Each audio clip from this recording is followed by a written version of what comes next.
लिखे जरा 5 moles of nitrogen and करवा दिया था कि ये क्वेश्चन मैंने आई थिंक नहीं करवाया 10 moles of H2 are taken in a closed container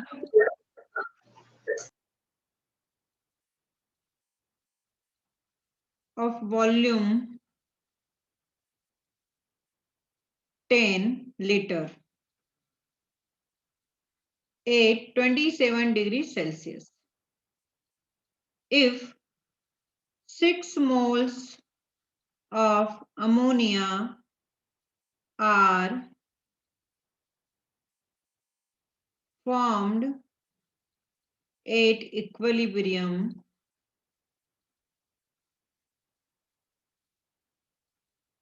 then calculate Kc for reaction. Reaction दे रखी है N2 plus thrice H2 will produce 2 moles of ammonia.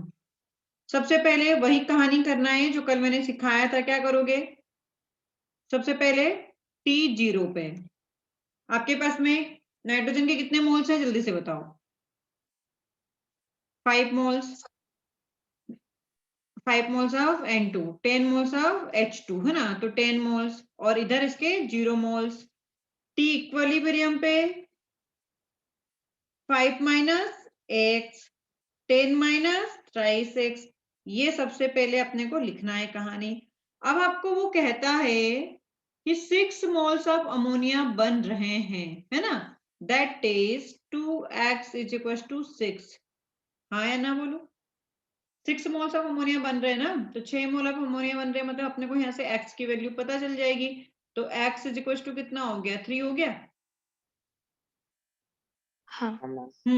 तो अब जैसे ही x की वैल्यू हमारे पास में आती है बस वैल्यू पुट करना है, आंसर लेके आना है। यहाँ पे x की वैल्यू रख दो, यहाँ पे x की वैल्यू रख दो, यहाँ पे x की वैल्यू रख दो,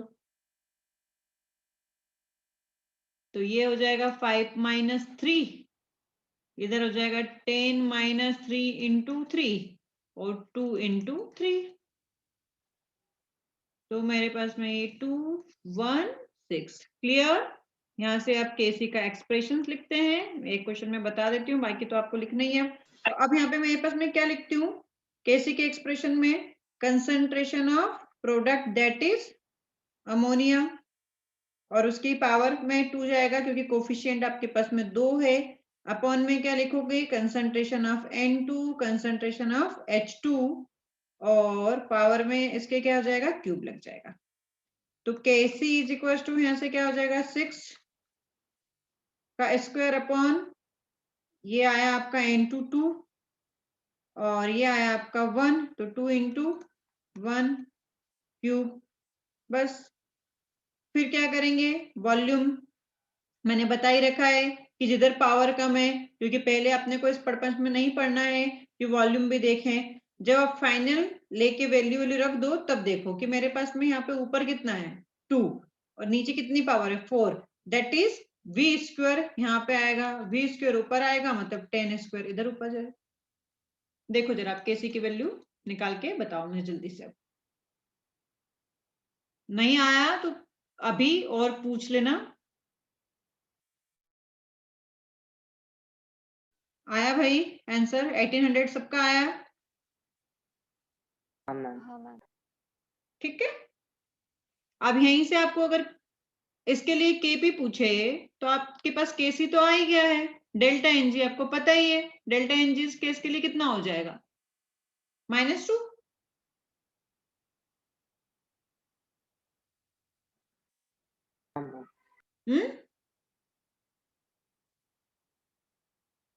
प्रोडक्ट माइनस रिएक्टेंट, तो KP is equal to KC into RT की पावर में डेल्टा एनजी। तो अगर यहीं से हमें केपी भी पूछता तो हम फाइंड आउट कर लेते। चलो हो गया। आज के नोट सेंड नहीं करूंगी ये वाले क्वेश्चन का, इसलिए स्क्रीनशॉट ले लेना, तुम्हें लिखना है खुद से, है ना ये क्वेश्चन। क्योंकि इसका कोई नोट्स नहीं मेरे पास। चलो आगे बढ़ते हैं, स्क्रीनशॉट ले लिया हो तो। अब है मेरे पास में थर्ड केस, जहां पर डेल्टा एन जी पॉजिटिव में आएगा, ग्रेटर देन 0, है ना। तो इस टाइप की रिएक्शन में क्या है, नंबर ऑफ मोल्स कम होंगे या बढ़ेंगे। जब मेरे पास में डेल्टा एन जी नेगेटिव आता था तब मैं क्या कहती थी, नंबर ऑफ मोल्स मेरे पास में डिक्रीज हो जाते थे। तो इस टाइप की रिएक्शन में क्या होगा,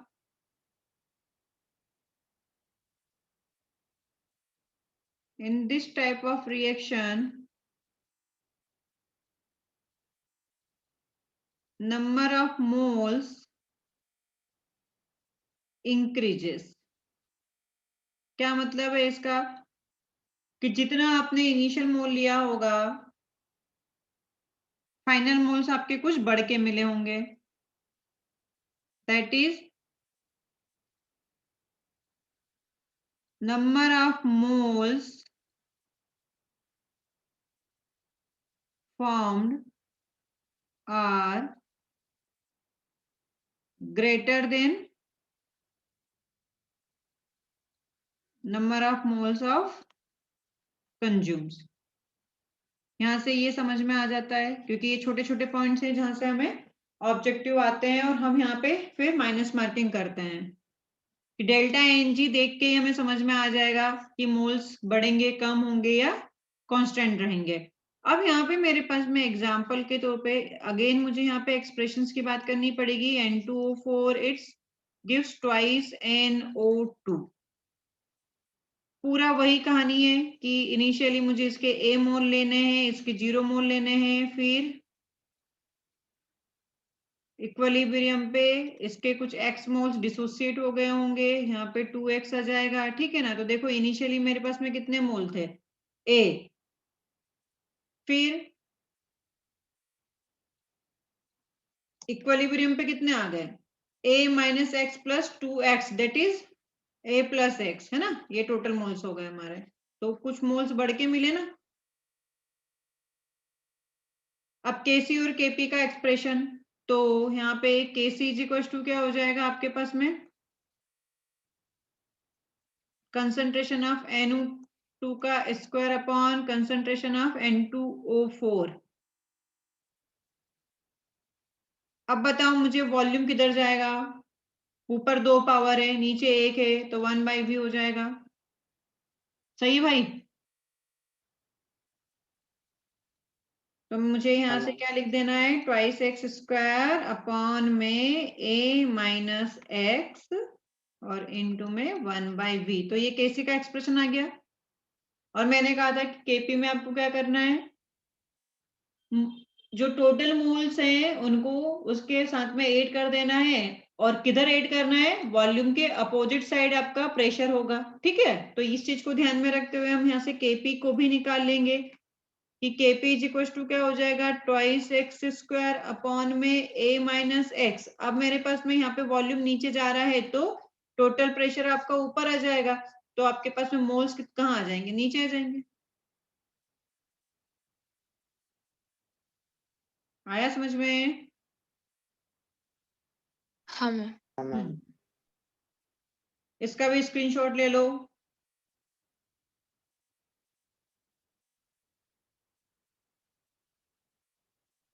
और ये स्क्रीनशॉट सेंड कर देना ग्रुप पे, रिस्पेक्टिव जो भी ग्रुप पे है ना। ले लिया था ना भाई।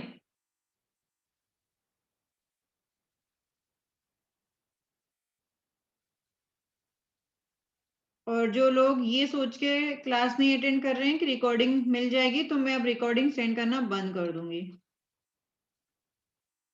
रिकॉर्डिंग इसलिए कर रहे हैं कि बाय चांस किसी का मजबूरी में क्लास छूट जाता है तो उसके लिए है। हाँ भाई, यहाँ पे क्या करें, जल्दी से अब तुम ही बता दो एक्सप्रेशंस कैसे लिखेंगे। क्या मैं इसे ए लिखूं, इससे पहले 0 0 लिखूं, है ना।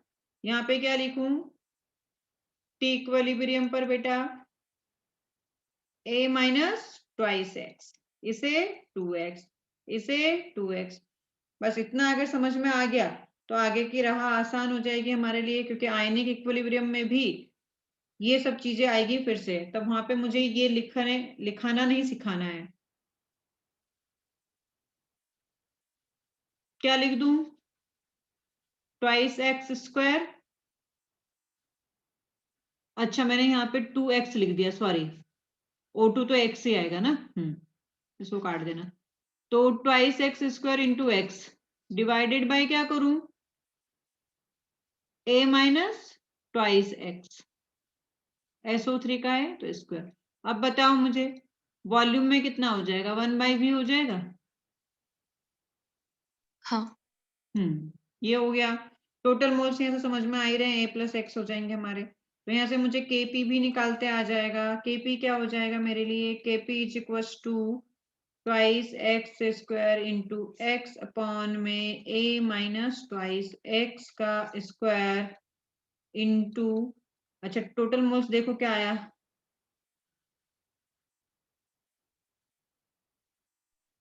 Plus x. a plus x आ रहा है या 2x आ रहा है? जितना भी टोटल मोल्स आ रहा है, a minus 2x plus 2x। मेरे पास में ऐसे निकालते हैं ना, a minus twice x plus twice x plus x, ऐसे करके निकालना है। सबको जोड़ देना है मतलब। तो ये गया तो a प्लस एक्स ही आएगा। क्लियर? अरे आया क्या? चलो जल्दी से अब एक और रिएक्शन के लिए लिखो।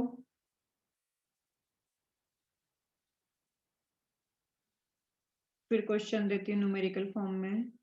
2 मोल्स ऑफ अमोनिया है, N2 है, ट्राइस H2 है।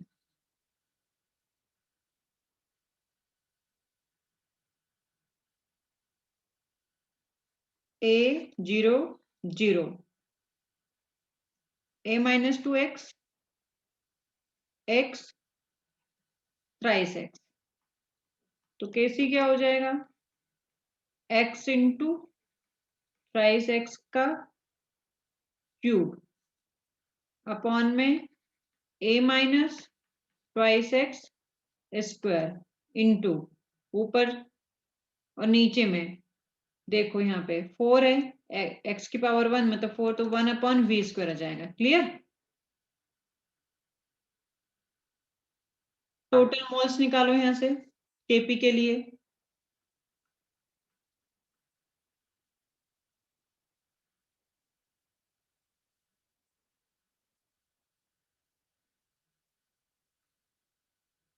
a plus 2x। a minus 2x plus x plus twice x, तो यहाँ से कितना आ जाएगा? a प्लस ट्वाइस एक्स जाएगा टोटल मोल्स। यहाँ के टोटल मोल्स आ गए। तो Kp का एक्सप्रेशंस में हमारे पास में क्या जाएगा? x इंटू थ्राइस एक्स का क्यूब अपॉन में a माइनस ट्वाइस एक्स का स्क्वायर इंटू, अब यहाँ पे क्या आएगा? अगर यहाँ पे वॉल्यूम में स्क्वायर है तो प्रेशर में भी आपको स्क्वायर लगाना पड़ेगा। a प्लस ट्वाइस एक्स हो गया। आ रहा है ना? मतलब आसान है। अभी कुछ टेढ़ा मेढ़ा नहीं दिया, अभी फिर थोड़ा वो टेढ़ा मेढ़ा भी देता है वो, तो उसको भी करवाना सिखा दूंगी, उसमें भी कैसे लिखते हैं। ये सीधे सीधे वाले हैं। स्क्रीनशॉट लो जल्दी से।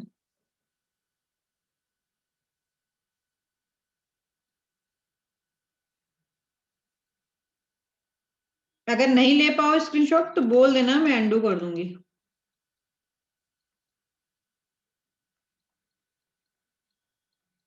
चलो इसके लिए जल्दी से बता दो।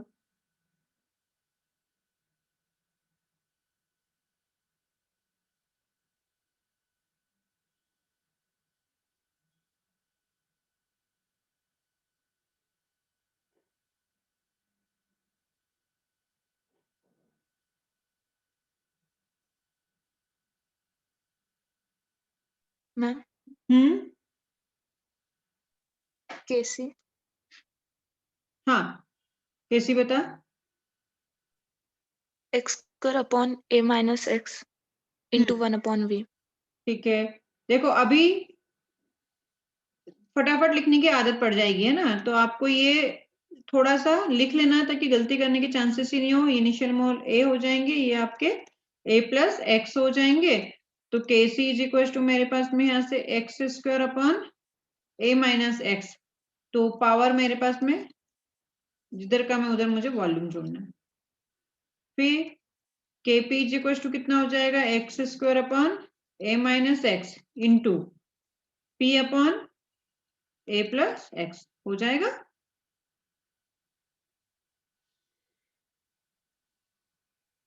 ठीक है भाई, आप हाँ ये मैम। भी लिख सकते हो एक्स स्क्वायर अपॉन में a square minus x square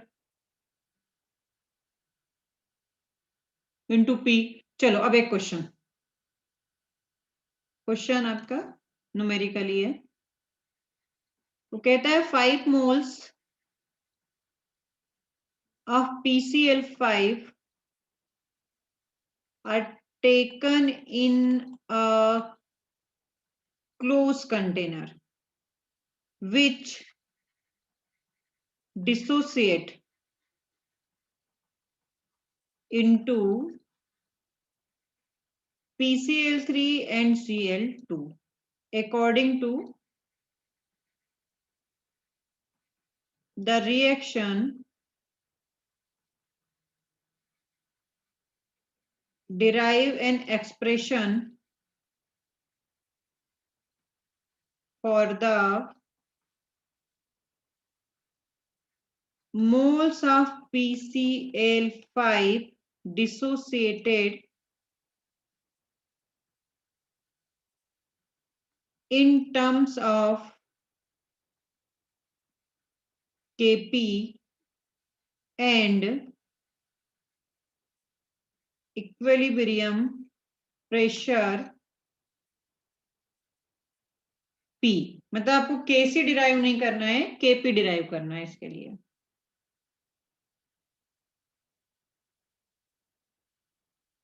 try करो, क्वेश्चन लिख लेना पहले। क्वेश्चन लिख लेना आज की क्लास के, मुझसे बाद में मांगना मत ना। Kp is equal to x square upon में a square minus x square into p. हाँ या ना, लिख सकते हैं क्या ऐसा इसको? हाँ, तो यहां से मेरे पास चीजें आसान होंगी कि आपके पास में ये जो आया है ये क्या आएगा, 5 का स्क्वायर माइनस एक्स स्क्वायर। समझो, क्योंकि मुझे यहाँ पे क्या बोला गया है, 5 मोल्स ऑफ PCl5, तो ये जो PCl5 के यहाँ से a माइनस एक्स ये थे ना मोल्स। समझ पा रहे हो? हाँ मैम। हाँ, तो मैं यहाँ पे क्या लिख सकती हूँ, Kp is equal to x square upon में 5 का स्क्वायर माइनस एक्स स्क्वायर। तो यहां से ये क्या हो जाएगा, x square upon 25 minus x square. अब इंटू पी तो चलेगा यहां से साथ में, आगे अब सॉल्व करो।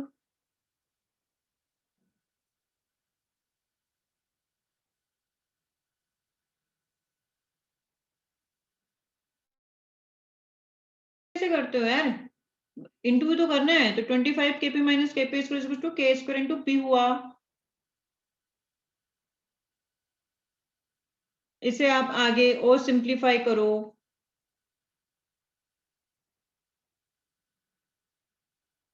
मैं क्या करूं कि इसमें और सिंप्लीफिकेशन आ जाए। मुझे एक्स की वैल्यू चाहिए यहां से, थोड़ा हार्ड है बट इतना मैथ्स तो आता है।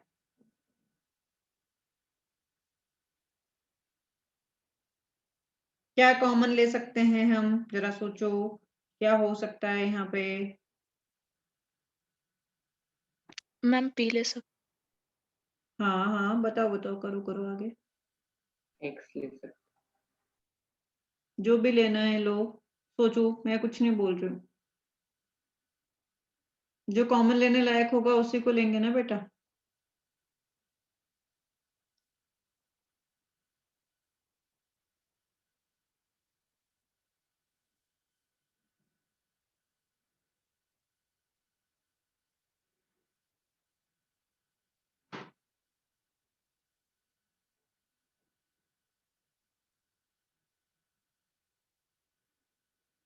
क्या मैं यहाँ पे इसको ऐसे लिख सकती हूँ 25 kb is equal to kp plus kb x square.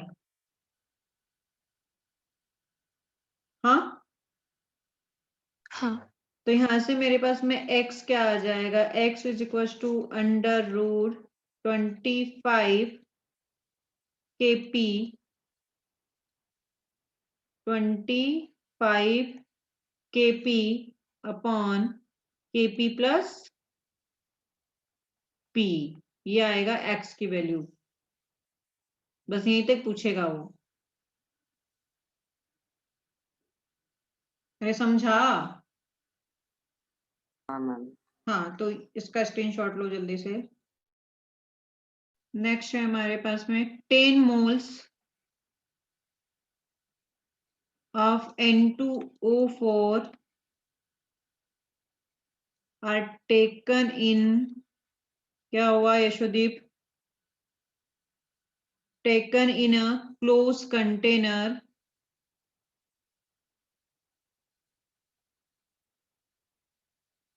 of volume 80 liter 8 727, अच्छा 727 लिखना था, उल्टा कर दिया, 27 degree Celsius if total pressure at equilibrium is 15 atm, then calculate, पहले पार्ट में बोलता है kp and kc for N2O4 will give twice NO2। चलो पहला पार्ट ही करो।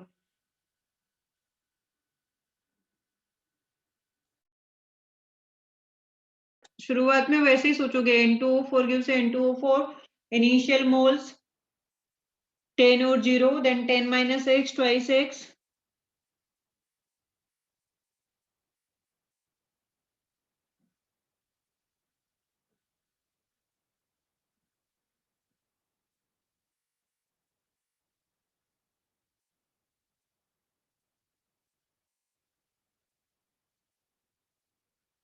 अब देखो यहाँ पे थोड़ा सा ट्विस्ट ये है, ध्यान से, कि हमारे पास में क्वेश्चंस की लैंग्वेज को यहाँ पे समझना है, अननेसेसरी की बहुत सारी एक्सरसाइज नहीं करना है।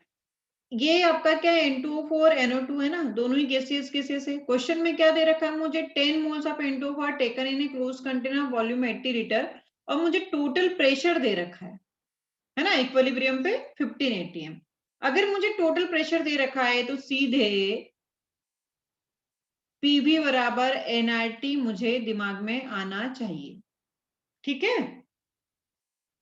टोटल प्रेशर, पार्शियल प्रेशर, अगर इस टाइप की कोई बातें आती है तो हमारे पास में ये P क्या हुआ करता है, ये हुआ करता है अपना टोटल प्रेशर। और यहां से मेरे पास में मैं इसको कैसे लिख सकती हूँ, प्रेशर 15 दे रखा, वॉल्यूम 80 दे रखा है ना, तो देखो जल्दी से यहाँ पे 15 इंटू 80 इज इक्वल टू, मैं क्या कर सकती हूँ, मुझे यहाँ पे नंबर ऑफ मोल्स, मैं इसको कैसे लिखूंगी, N2O4 का यहाँ तक तो मैंने कहा था कि ये 10 और ये 0, तो यहाँ पे आपने क्या करा होगा, 10 माइनस x और ये ट्वाइस x कर लिया होगा। तो n यहाँ पे टोटल मोल्स हुआ करते हैं बेटा, तो यहाँ से आपने यहाँ पे 10 मोल थे, तो यहाँ पे कितने मोल हुए होंगे जल्दी से, total moles 10 plus x 10 plus x, तो यहाँ पे आप n क्या रख दोगे, 10 प्लस x रख दोगे। r यहाँ पे आपको याद ही रखना है कि 0.08 होता है, r की वैल्यू कांस्टेंट है रहती है, इसको आपको याद रखना है ना, तो इंटू 0.08। फिर आपके पास में क्या है, टेम्परेचर 727 है, 727 था ये, सॉरी है ना, तो 727 को हमें ये इसको केल्विन में चेंज करो, डिग्री सेल्सियस में दे रखा है।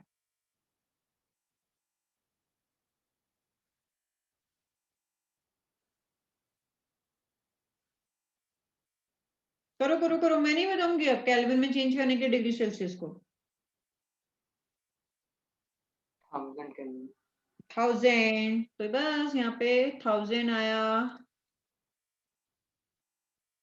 x। अब यहाँ से आपकी ये जो x है वो निकाल लो जल्दी से। जब आप यहाँ से x निकाल लोगे तो आगे की कहानी आसान हो जाएगी अपनी।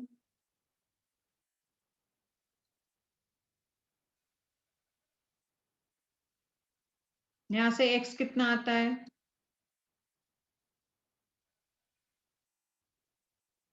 5 5 आया, तो यहाँ पे x 5 आ गया, तो यहाँ से ये कितना आया? 2 इंटू 5 दैट इज 10। ठीक है, 10 minus 5 that is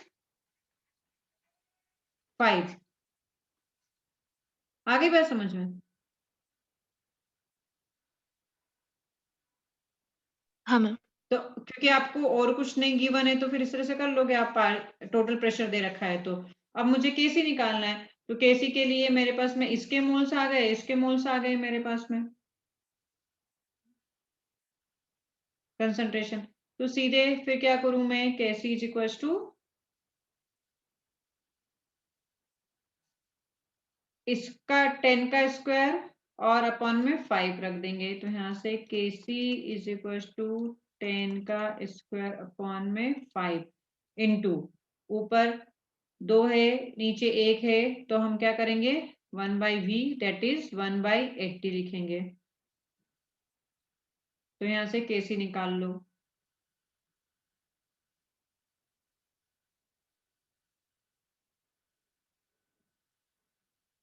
point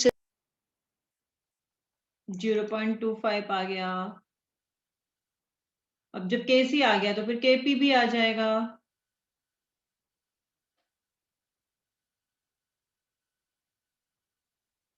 KP के लिए क्या करना रहता है हमें?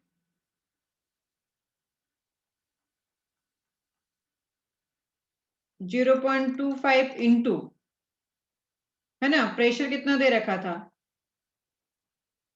15 अपॉन में total moles 10 plus x 10 plus 5 is equal to 15, ये रखना था। हाँ या ना? बस निकाल लो यहाँ से केपी।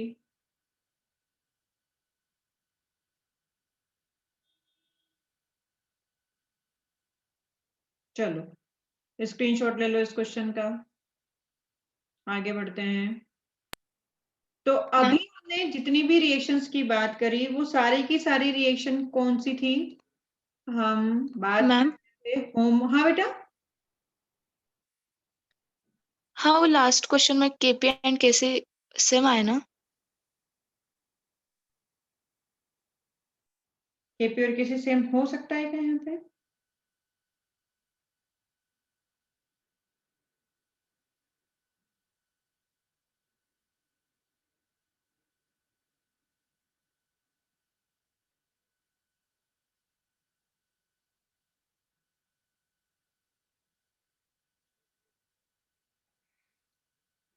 यहाँ से आएगा केपी।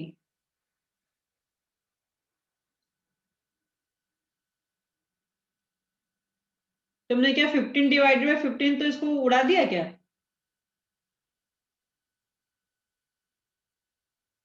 हाँ।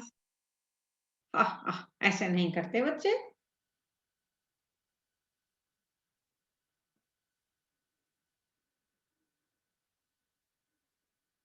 हाँ मैम। देख देख कितना आंसर आया, देख ले सॉल्व करके।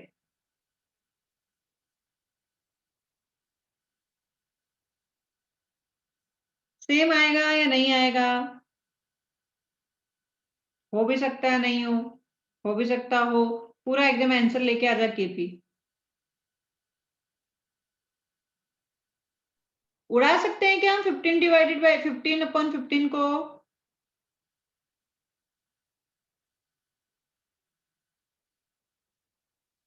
कोई बुरा तो नहीं मान जाएगा? मैम सेम आ रहा है। मैं जस्ट मैथ्स चेक कर रही हूँ तुम लोगों का।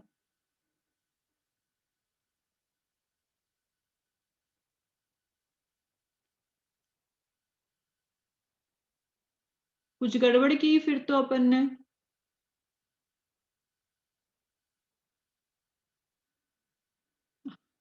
एक मिनट मैंने ही गड़बड़ कर दी ना बेटा। देख मैंने यहाँ पे 0.25 निकल के आया है, तो ये 180 के रिस्पेक्ट में आया था ना, तो यहाँ पे हम 0.25 रख नहीं सकते हैं। देख मेरे को तो ये ऐसा समझ में आ रहा है कि केपी और केसी इक्वल नहीं हो सकता है, क्योंकि ये delta n g is equal to not zero वाली रिएक्शन नहीं है हमारे पास में। तो मैंने कहा था नहीं सेम तो नहीं आएगा। अब इसको अगर मैं सॉल्व, यहाँ पे मैंने ये गलती करी और किसी ने नोटिस नहीं किया, मैंने डायरेक्ट जल्दी कर दिया। आप यहाँ पे 10 की स्क्वायर अपॉन 5 रख के सोल्व करो, समझे?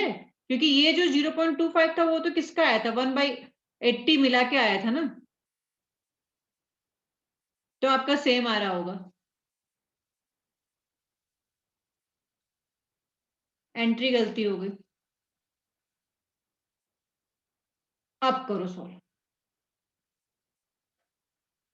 20। यहाँ पे अपने को समझ में आ जाएगा, जैसे कि तुमने बोला सेम आया, तो मेरे दिमाग में ये सोचने पे घंटी बजनी चाहिए कि क्या ये delta n g is to zero वाली इक्वेशन है क्या, उसमें केपी इज टू केसी आता है, ठीक है ना? तो फिर हम यहाँ पे बोलेंगे हाँ भाई कुछ तो गड़बड़ करी है हमने कैलकुलेशंस में। हो गया? हाँ मैम। कितना आया? 20। 20 आएगा, ठीक है। हाँ बस ये थोड़ा सा ट्रिगर अगर कर जाता है कि बराबर नहीं आएगा, और वो उससे समझ में आएगा अपना कि किस टाइप की रिएक्शन है। तो स्क्रीनशॉट लो, आगे बढ़ो। अच्छा हो तूने पूछ लिया, नहीं तो यहाँ पे गलती हो जाती। जल्दबाजी। फिर ये जो केसेस थे वो हमने देखे थे होमोजीनियस गैसियस फेज वाले, याद सब कल हमने जब एप्लीकेशन स्टार्ट किए थे उसके, समझ में आ गया? अब हम बात करते हैं होमोजीनियस रिएक्शन है लेकिन लिक्विड फेज की, है ना? होमोजीनियस ही होगी लेकिन लिक्विड फेज वाली बात हो जाएगी। Homogeneous reaction in liquid phase, जैसे मोस्ट फेमस एक ही एग्जांपल इसका बार बार आता है, एस्टरिफिकेशन ऑफ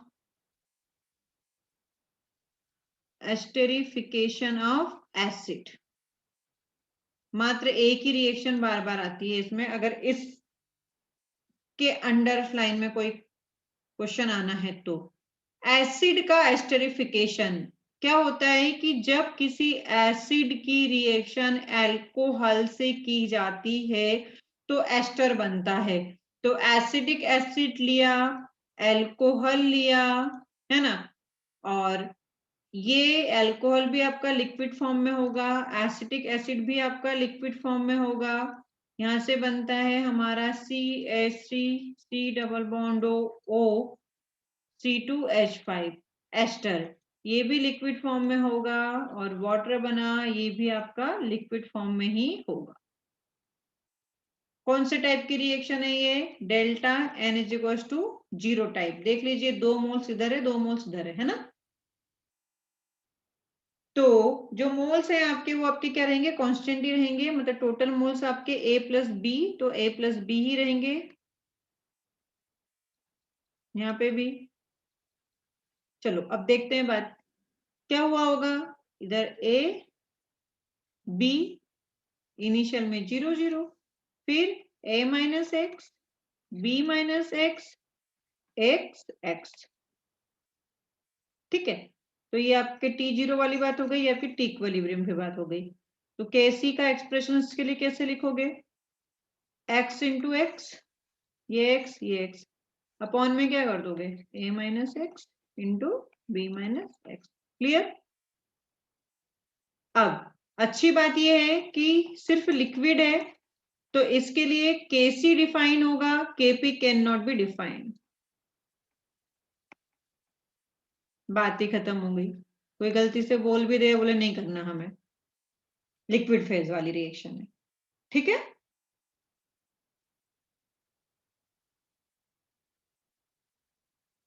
चलो हाँ मैम। ले लो SS.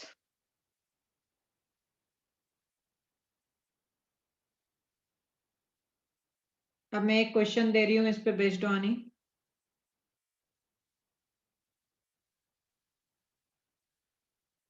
When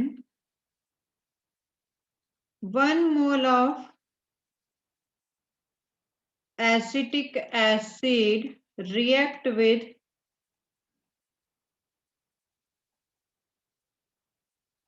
1 mole of ester,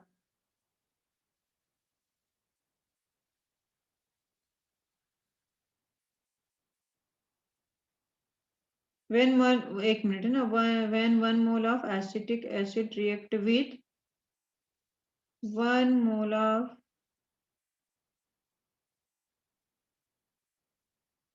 इसमें मैंने कुछ गड़बड़ करी question.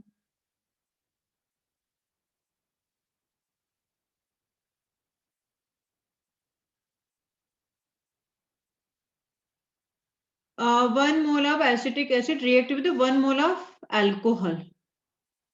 Sorry. Then it is found that at equilibrium,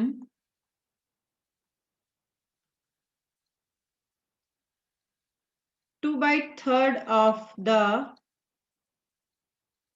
acid is esterified. मतलब इक्विलिब्रियम पे 2/3 ऑफ एसिड बनता है, एसिड का 2/3 ऑफ एस्टर बनता है। देन आगे कहता है वो calculate moles of ester formed when 120 gram of acetic acid react with 46 gram of ethanol.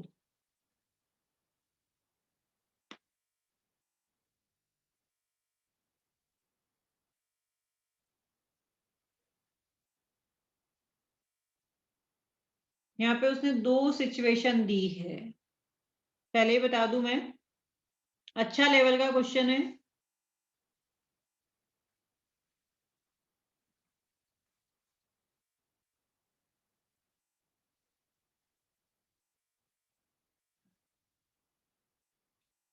इसलिए मैं इसको हेल्प कर रही हूँ सॉल्व करने में। क्या हो रहा है, सबसे पहले एसिटिक एसिड है, एसिटिक एसिड का 1 मोल और अल्कोहल का 1 मोल है ना, ये रिएक्ट करेंगे तो एस्टर बनेगा। ठीक है भाई, एस्टर बन गया। रिएक्शन तो आपको लिखते आनी चाहिए। अब इसने कहा 1 मोल इसका लिया, 1 मोल इसका लिया, इनिशियली ये 0.0 मोल, जैसी अपनी कहानी चलती है वैसे ही करेंगे। तो टी इक्विलिब्रियम पे क्या होगा, टी इक्विलिब्रियम पे जल्दी बताओ, क्या ये 1 - x हो जाएगा? ये भी 1 - x हो जाएगा। उसने कहा है कि ऐसा पाया गया है कि it is found that at equilibrium 2/3 of acid is esterified. इसका मतलब यहाँ पे जो x आएगा वो कितना आएगा, 2/3 आया। और अगर ये x 2/3 है तो H2O भी क्या आएगा आपका, 2/3 आएगा। तो यहाँ से मुझे x की वैल्यू पता चल गई, तो मैं यहाँ पे क्या करूं, 1 - 2/3, 1 - 2/3, हाँ या ना बोलो, ये 2/3 होगा, ये 2/3 होगा। तो इस वाली कंडीशन से मैं केसी कैलकुलेट करूंगी। जल्दी से केसी कैलकुलेट करो। फिर हम दूसरी वाली जो सिचुएशन उसने बोली है ना वो हम करेंगे। यहां से केसी निकालो।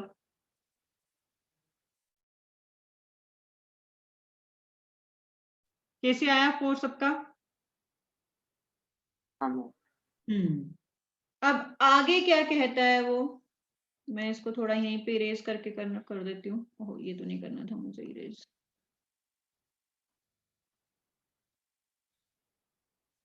केसी अपना 4 आ गया, ठीक है। आगे की कहानी देखो, कुछ नहीं है। अगर आप यहाँ से ध्यान से देखो तो मेरे पास में मैंने एसिटिक एसिड का पहले 1 मोल लिया और ये भी 1 मोल था, फिर उसने ग्राम में बात करी है, तो ध्यान से देखो कि अब मेरे पास में कितना एसिटिक एसिड है, कितना मोल है इन टर्म्स ऑफ मोल्स। पहले ये 1 मोल था, ये भी 1 मोल था। एसिटिक एसिड का जो वेट होता है वो होता है अपना 60 ग्राम, है ना। आपको पता नहीं लेकिन मैं बता देती हूँ।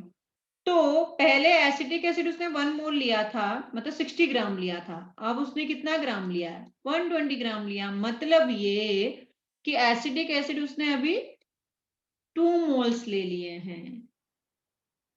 ठीक है, सेकेंड सिचुएशन में। अरे समझ पा रहे हो ना भाई? बस इतने सा ट्विस्ट देता है और एडवांस में क्वेश्चन बन जाता है। तो यहाँ पे मेरे पास में इसने बोला था 1 मोल ऑफ एसिटिक एसिड लिया, यहाँ पे वो बोल रहा है 120 ग्राम ऑफ एसिटिक एसिड। तो मुझे यहाँ से समझना पड़ेगा कि अब वो क्या कर रहा है, एक की जगह 2 मोल्स ऑफ एसिटिक एसिड ले रहा है। क्लियर? अल्कोहल उसने 1 मोल लिया था। अल्कोहल का आपको वेट ध्यान होना चाहिए, C2H5OH। इथेनॉल का वेट कितना होता है? 46 ग्राम ही होता है। तो यहाँ पे वो 46 ग्राम आप इथेनॉल ही ले रहा है, मतलब अभी भी वो यहाँ पे 1 मोल ऑफ अल्कोहल ही ले रहा है। अब यहाँ से रिएक्शन आपकी स्टार्ट होगी। यहाँ तक समझ में आ गया? तो अब यहाँ यस से मैम। हाँ, समझा ना? हाँ मैम। हाँ, तो अब मेरी जो नई इक्वेशन, नई रिएक्शन यहाँ से चालू हो जाएगी। तो मान लो कि ये T0 पे था, फिर अब T इक्विलिब्रियम पे क्या कहानी होगी? ये 0, आप ये सोचो कि ये अभी 0 था, ठीक है ना। जब सेकंड कंडीशन आई तब, यहाँ से ये सेकंड कंडीशन ले रही हूं मैं यहाँ पे, है ना। फिर इक्विलिब्रियम पे उसने क्या हो गया होगा? उधर मैंने x मोल करे थे, तो यहाँ पे मैं y मोल्स ले लूं, तो y मोल्स इसके 1 माइनस y, यहाँ पे y, यहाँ पे y हो जाएगा। Kc की वैल्यू मुझे पता है, तो थोड़ा सा क्या बनेगा, कैलकुलेशन हो जाएगा, लेकिन आपको थोड़ा सा करके रखना पड़ेगा। चलो मैं इसको हटा रही हूँ, हटा दूं इसको, स्क्रीनशॉट ले लो ताकि मैं आगे लिख दूं। तो मेरे पास में Kc इज इक्वल टू कितना आ जाएगा? y इंटू वाई अपॉन में 2 minus y into 1 minus y. तो यहाँ से मेरे पास में आएगा Kc इज इक्वल टू, ऊपर था y इंटू वाई अपॉन में 2 माइनस वाई 1 माइनस वाई, और Kc हमारे पास आता है 4। तो यहाँ से 4 is equal to y into y 2 minus y 1 minus y. समझ गए? तो उसने पूछा था भाई, पूछ रहा है वो, इसको आराम से सॉल्व कर लेना। अब सुनो, अब जब आपकी जो y की वैल्यू आएगी ना, अब उसमें आप दिमाग लगाना कि इनिशियली मेरे पास में कितने मोल्स, मतलब समझ 2/3 मोल्स ऑफ एस्टेरिफाइड हुए थे। तो जो y की वैल्यू है वो इनके बीच में आएगी। तो अगर इतना दिमाग लगा दूं तो मुझे ऑप्शन में 4 वैल्यू रहेगी, उसमें से 2/3 और 1 के बीच की जो वैल्यू है उसका आंसर देखूंगी और टिक लगाना, आगे बढ़ना, सॉल्व करने की जरूरत नहीं है, एडवांस वालों। ठीक है भाई, क्योंकि 1 मोल से ज्यादा हो नहीं सकता है, 2/3 एस्टेरिफाइड है, तो जो y की वैल्यू वो इसके बीच में ही आएगी कहीं पे। क्लियर? हाँ मैम। अब और कुछ चीजें, कि अगर आपसे पूछा कि किसी रिवर्सिबल रिएक्शन के लिए, फॉर रिवर्सिबल रिएक्शन, जरूरी नहीं कि हमेशा वो आपको सब कुछ दे, वो इस तरह से भी देखता है। For reversible reaction Kp is equal to 40 ATM square 8227 degree Celsius. Calculate Kc for same reaction at same temperature.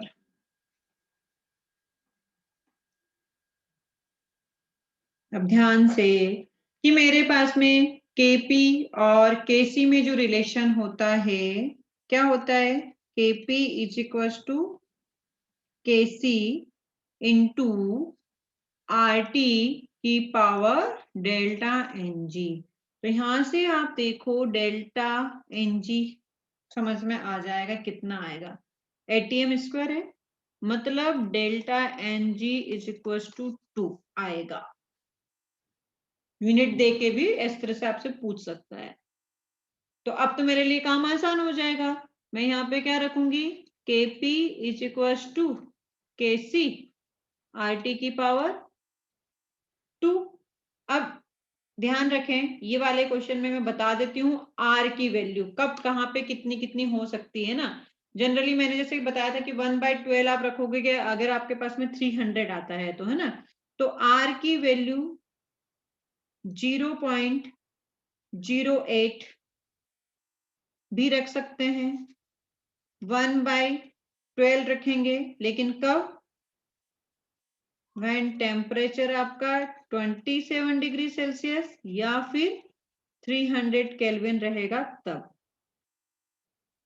और 0.082 ये 3 वैल्यूज होती हैं आपकी, 0.08 ही रख दें या 0.082 रखें या ऐसे रखें, 3 वैल्यूज आपको देनी पड़ती है। तो जब ये 0.82 कब रखोगे, अगर आपके पास में इफ प्रेशर एटीएम में दिया है, वॉल्यूम आपका लीटर में दिया है, तब आप यहाँ पे 0.08 रख दोगे, बस इतना, नहीं तो 0.82 ये पूरा रखना पड़ेगा। लेकिन 0.08 कब रख दोगे, जब आपका प्रेशर और वॉल्यूम दिया गया हो। तो ये क्वेश्चन में देख के समझ लेना कि आपको कौन सी वैल्यू आर की रखनी है, और तो आपका आंसर आना है ना, कैलकुलेशन आसान हो जाते हैं इससे। तो अभी मेरे पास में यहाँ पे आर की वैल्यू क्या रखोगे,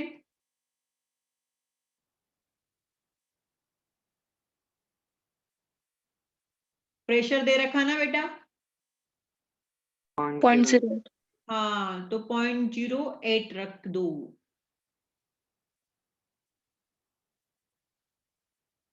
तो मेरे पास में यहाँ पे केपी है 40, केसी 0.08 इंटू टी कितना दे रखा है, 227 डिग्री सेल्सियस दे रखा है, तो इसको केल्विन में चेंज करो तो ये आ जाएगा 500।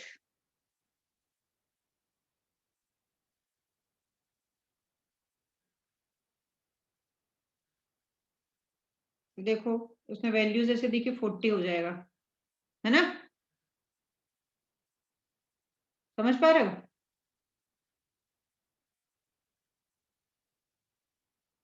इसको मैं क्या लिख सकती हूँ, 100 लिख सकती हूँ क्या, ये डेसिमल हटा, ये गया ये गया, तो यहाँ से क्या हो जाएगा, 40 इज इक्वल टू केसी 40 का स्क्वायर।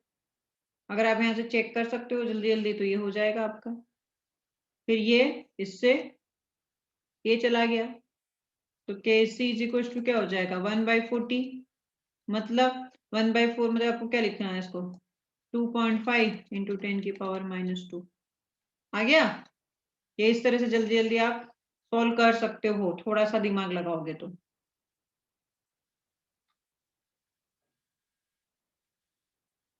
हो जाएगा, स्क्रीनशॉट लो। चलो अब अभी तो जितना पढ़ाया उसमें दिमाग में बैठ गया, कोई डाउट दिक्कत प्रॉब्लम परेशानी टाइप की चीजें तो नहीं आ रही है ना। नहीं मैम। हाँ, अब हमें बात करनी होगी factor affecting of equilibrium constant और कैरेक्टरिस्टिक ऑफ इक्विलिब्रियम कांस्टेंट। तो हेडिंग डालेंगे कैरेक्टरिस्टिक। अच्छा आज के ना जितने भी अभी तक जितने भी क्वेश्चंस कराए ना उनके स्क्रीनशॉट मैंने लेने का बोला है, तुमने ले लिए ना, वो लिखना है नोटबुक में।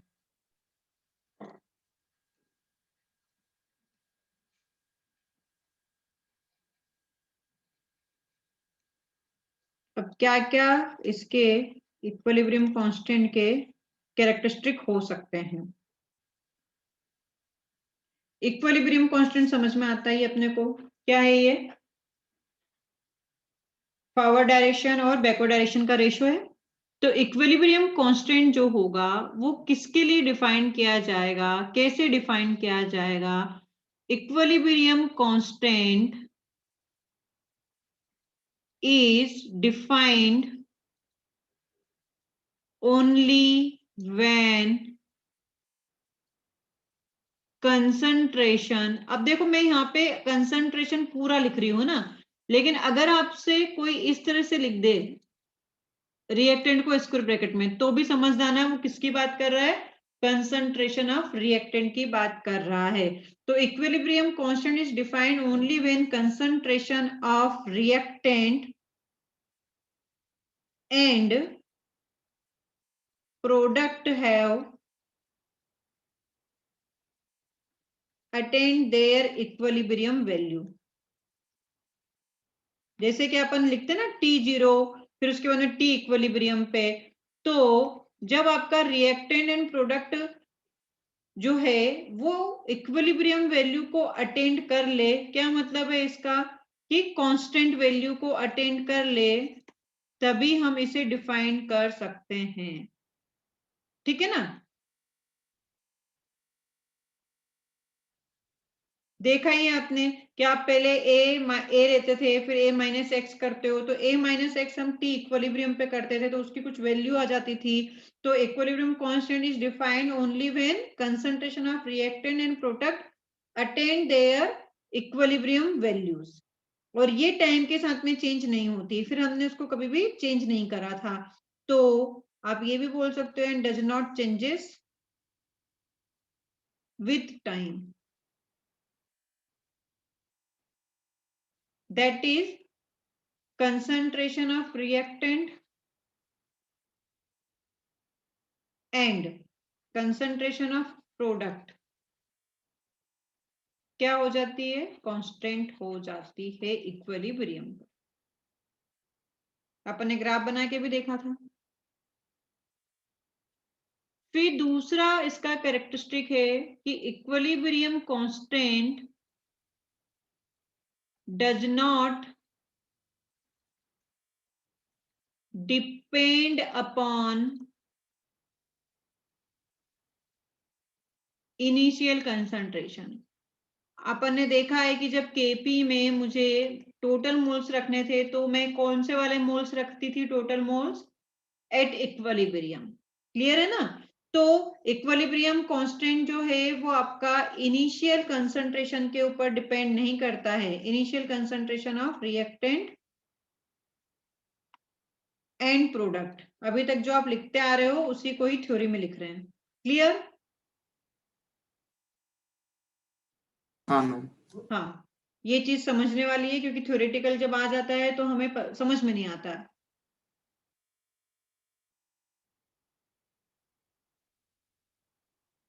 इसका मतलब जैसे सपोज एग्जांपल ले लेते हैं हम कि मेरे पास में कोई A और B है, ये रिएक्ट करके C बनाता है ना? तो इसके मेरे पास में इनिशियली 2 मोल है, इसके पे मेरे पास में 3 मोल्स है, तो ये 0 है। ये पहली कंडीशन।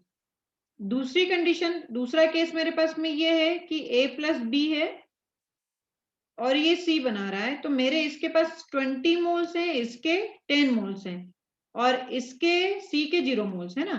और कोई तीसरी कंडीशन है मेरे पास में A प्लस B, ये C बना रहा है, इसके 0 मोल्स, इसके 0 मोल्स है, इसके 100 मोल्स है। अब आपके पास में आपने देखा कि इनिशियल में ये मोल्स दे रखे हैं, मुझे इनके मोल से कोई लेना देना नहीं है अगर मुझे इक्विलिब्रियम कांस्टेंट की बात करनी है तो, है ना?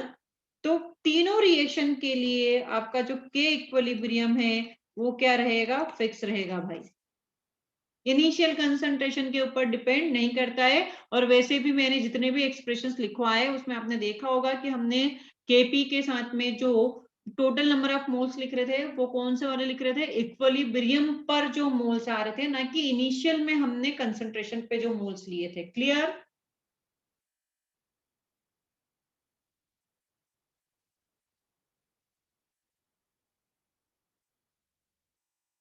ठीक है। अब फिर मैम एक और जब स्टाइकोमेट्रिक कोफिशिएंट की बात आती है तो फिर कंफ्यूज होते हैं। तो अगर आपकी स्टाइकोमेट्रिक फिक्स है तो जो भी एक गिवन रिएक्शन होगी उस गिवन रिएक्शन के लिए वो given reaction with fix stoichiometric has a unique value of के इक्विलिब्रियम। लिख देती हूं, a given reaction with fix stoichiometry, यहाँ स्टाइकोमेट्री फिक्स है ना, अगर स्टाइकोमेट्रिक चेंज होती है तो फिर आपका के इक्विलिब्रियम चेंज होगा। Stoichiometric has a unique value of K equilibrium at a given temperature। तो स्टाइकोमेट्री चेंज होने पर K इक्विलिब्रियम कैसे चेंज होता है उसकी हम बात करेंगे बाद में, बट अभी अगर फिक्स है तो उसके लिए एक यूनिक वैल्यू रहेगी। फिर फोर्थ इसका कैरेक्टरिस्टिक है numerical value of K equilibrium will not change with change in pressure, change in concentration, change in volume or addition of inert material। क्योंकि इक्विलिब्रियम स्टेट ही सबसे ज्यादा स्टेबल स्टेट होती है। अगर एक बार इक्विलिब्रियम आ जाता है और अगर आप कुछ गड़बड़ करते हो, प्रेशर में चेंजेस करते हो, कंसंट्रेशन में चेंजेस करते हो, वॉल्यूम में चेंजेस करते हो, तो इक्विलिब्रियम डिस्टर्ब तो होगा लेकिन वो फिर से उस डायरेक्शन में बढ़ेगा जिस डायरेक्शन में फिर से इक्विलिब्रियम अटेंड कर ले। और इस चीज को हम पूरे एक प्रिंसिपल में पढ़ते हैं, ला चैटलर प्रिंसिपल, उसमें मैं समझाऊंगी। लेकिन अभी आप यही बोलोगे कि इसकी के इक्विलिब्रियम, क्योंकि न्यूमेरिकल वैल्यू चेंज हो तो जाती है लेकिन वो फिर से आ जाती है अपने आप को। मतलब अगर आप अनस्टेबल हो गए तो फिर क्या करोगे, खुद को स्टेबल करने के लिए कुछ एफर्ट्स लगाओगे। तो रिएक्शंस भी क्या करती है, अपने आप को स्टेबल करने के लिए कुछ एफर्ट्स लगाती है, और वो क्या एफर्ट्स लगाती है वो इस प्रिंसिपल्स में समझाया गया है। तो अभी तो हम ये बोलेंगे कि न्यूमेरिकल वैल्यू ऑफ के equilibrium will not change with the change in pressure, change in volume, change in concentration या फिर addition of any inert material या addition of catalyst। ठीक है, फिर है हमारे पास में बहुत काम का पॉइंट कि आपका जो न्यूमेरिकल वैल्यू है के इक्विलिब्रियम या इक्विलिब्रियम कांस्टेंट की, ये टेम्परेचर के साथ में चेंज हो जाता है। Numerical value of equilibrium constant change with temperature and stoichiometry of reaction। अगर स्टाइकोमेट्री चेंज हुई रिएक्शन की तो इक्विलिब्रियम चेंज हो जाएगा, टेम्परेचर चेंज होता है तो भी हो जाएगा। ये बहुत काम का पॉइंट है आपका। क्लियर? इसका मतलब कि हमें फैक्टर अफेक्टिंग की अगर हम बात करें तो हमारे पास में सिर्फ दो ही फैक्टर होंगे इक्विलिब्रियम कांस्टेंट को अफेक्ट करने वाले, एक होगा टेम्परेचर और एक होगा स्टाइकोमेट्री। सही है?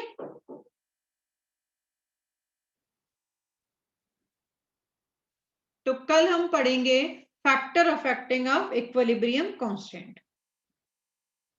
मैम हाँ बच्चे, मैम वो लास्ट 2 पेजेस के स्क्रीनशॉट नहीं लिया। ले ले। वैसे कैरेक्टरिस्टिक ऑफ इक्विलिब्रियम कांस्टेंट तो थ्योरेटिकल है, उसका पहले वाला पेज का भी नहीं लिया होगा तो मैं सेंड कर दूंगी, डोंट वरी। Okay ma'am. चलो।